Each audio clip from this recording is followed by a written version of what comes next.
New Voice has the ability to move the mouse on an external computer, whether that is a desktop computer, laptop, or tablet. New Voice also has some built-in tools to make moving the mouse around easier, and some of these tools require you to do something called calibrating the mouse. I am going to first show you how to do this, and then I will explain what exactly is happening and why. Let's start first by going into your toolbox, then into the output menu. You only need to calibrate the mouse if you want to use an external computer, and I'll explain why in a little bit. But if you don't see the button that says Calibrate Mouse, make sure you have the output destination set to external. Here we have some pretty good instructions as to what to do.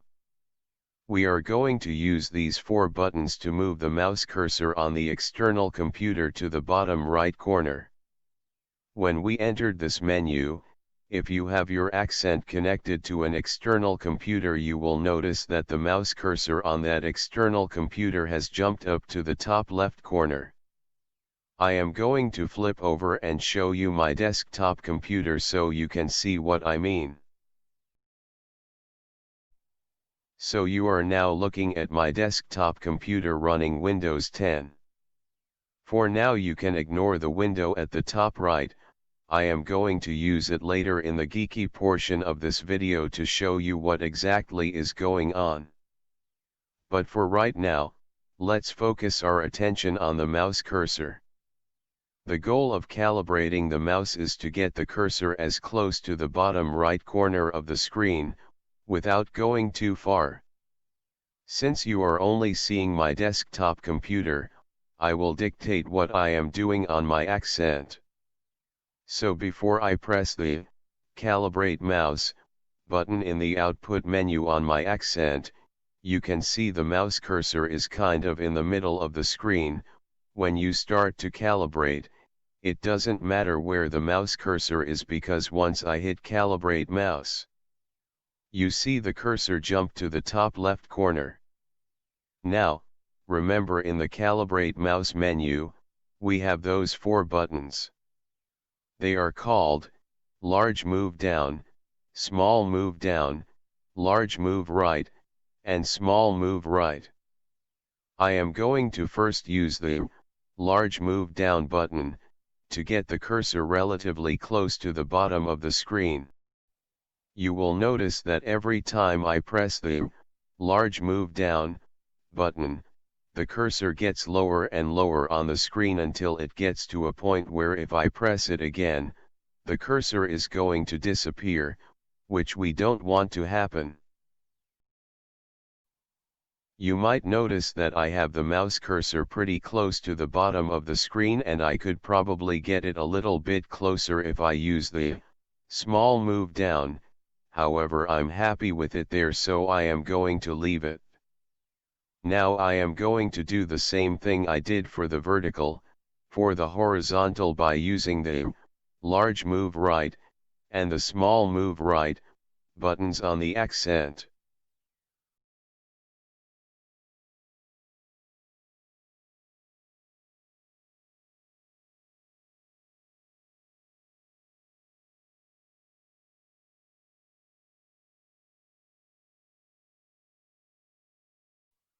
Now that I am relatively close to the right edge, I could probably leave it and it would be okay. However, I want to get it a little closer to that right edge, so now I am going to use the Small Move Right button to nudge it a little. Now that we have the mouse cursor close to the bottom right corner of the screen on the external computer, on the accent, all we need to do is press OK. You have now successfully calibrated the mouse. I am going to now explain why we need to do this for the external computer and what exactly is being done. If you are not interested in the technical details, feel free to stop this video and you won't really lose anything. Personally, I like to know the technical details of why and how things work so that when something doesn't go as I think it should, I can figure out why. Let's first take a look at the default external mouse pages included in Unity where calibration is required.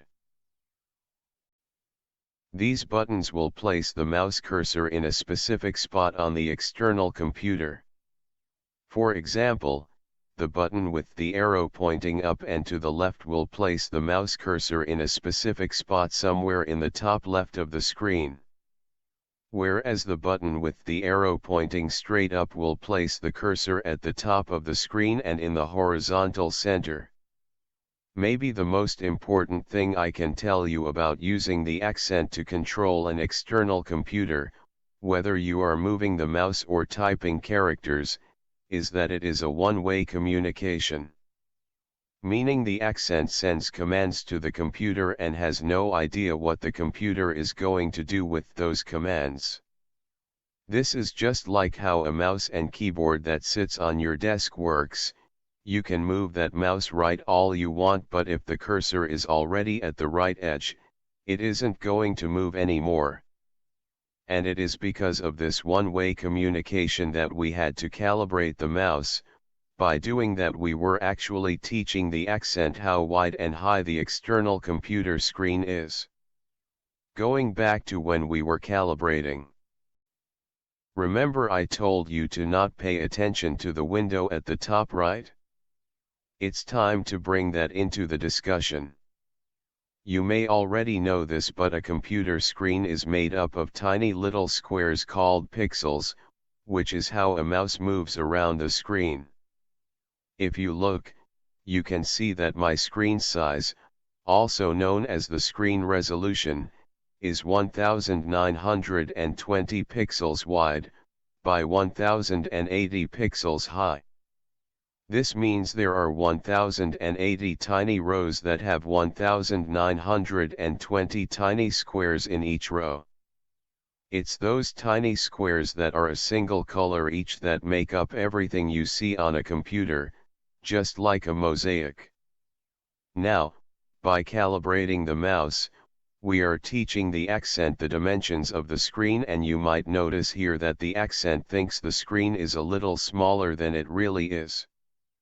In a 100% perfect world, we would be able to teach the accent the exact dimensions of the screen. However, since we only have two choices when calibrating the mouse, large and small movements, we don't have the fine-tuning capabilities needed. And really, this is not a big deal, as we will see in a minute. So let's remember the dimensions that the accent thinks the screen is and go back into new voice.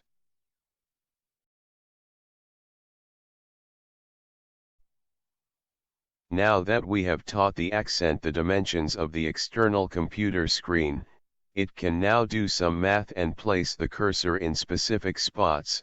As I mentioned before, the button with the arrow pointing up and left will place the cursor in a spot toward the top left.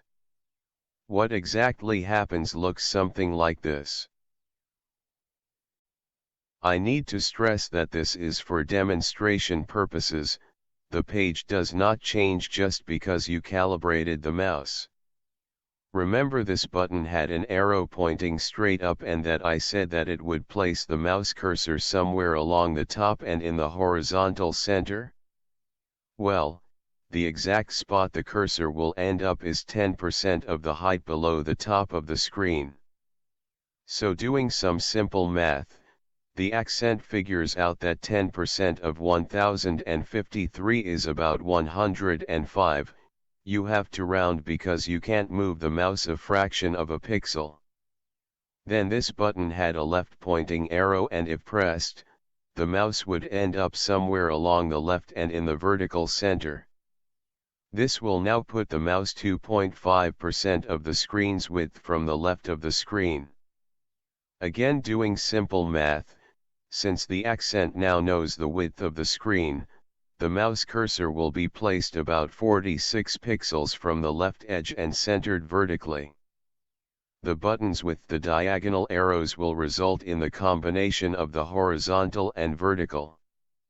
So for example, this button will place the cursor 10% from the top, and 2.5% from the left. Now that you know what is going on and why, let me give you a demonstration. So here I have my desktop computer showing as the main portion of the video, and then I have my accent showing up in the top right. This way you will be able to see what I am doing on my accent and see the result on my desktop computer, or external computer. On my accent, you will see that I am on the Go to Mouse page. This is the page that lets you place the mouse in a specific spot on the external computer.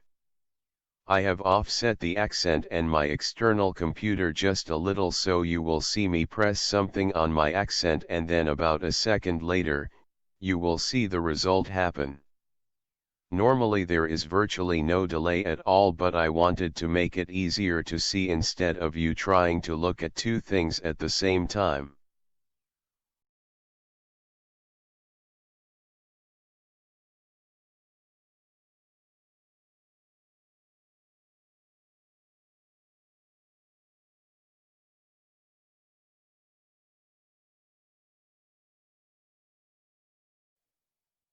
As you could hopefully see, the mouse cursor on my external computer was jumping to the different areas of the screen.